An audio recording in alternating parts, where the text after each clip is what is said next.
Hey Mark, thanks for sending me some video for analysis. A few things I'm looking at is balance, and then the three main phases of the stroke: recovery, hand entry, and the underwater catch and push. So let's talk about balance first. Your hips are a little bit low in the water, and the higher you can get your hips, the less resistance you're going to create from the lower half of your body. And so right now you're expending a little bit more energy and not really moving forward because your legs are so low. So your goal is to get your hips to stay in contact with the surface of the water pretty much at all times. Even when you're rotating from hip to hip, your legs should be at the surface of the water. So a few things you can do to try to get your hips up a little bit more is tucking your chin, lowering your head, and pushing the weight of your body on your sternum.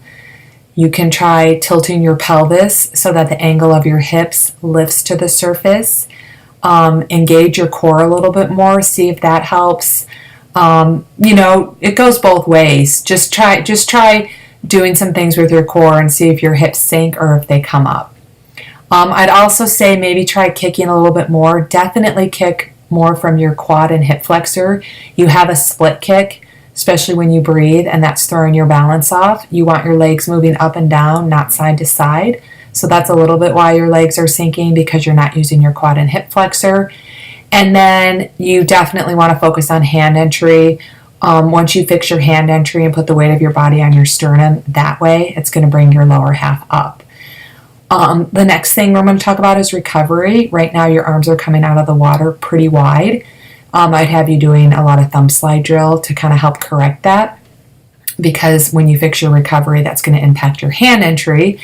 Right now, when you enter, you're kind of doing what's called the stop sign, where after you enter, your fingertips are pointing upwards towards the surface after entering instead of pointing down. So then that kind of leads to your palm of your hand making that stop motion, and that's slowing you down, that's creating resistance. So out of the water, you want to keep your fingertips below your wrist, below your elbow, and underwater, you want to keep your fingertips below your wrist, below your elbow, and that starts with recovery and then hand entry. So I would have you doing a lot of head out of the water drill and fist drill to help compensate for that. And then once you fix the hand entry, that not only is going to bring your hips to the surface, but that's going to create a deeper, more powerful catch and push past your hips. Right now, there's absolutely no power behind your pull at all, and you tend to pull wide. I want you to focus on looking down and pulling over the black line without crossing your midline. You want to keep your hands over that black line. Catch deep, push all the way past your hip, and then you restart with the recovery phase again.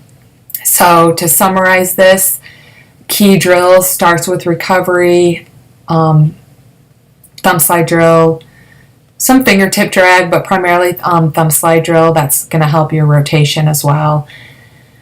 And then definitely lots of fist and head out of the water drill. And then over time, once you master those, I'd give you some underwater catch and pull drills, such as the catch-up drill, underwater doggy paddle drill. I don't want you to worry about those right now because you have to fix your recovery and hand entry.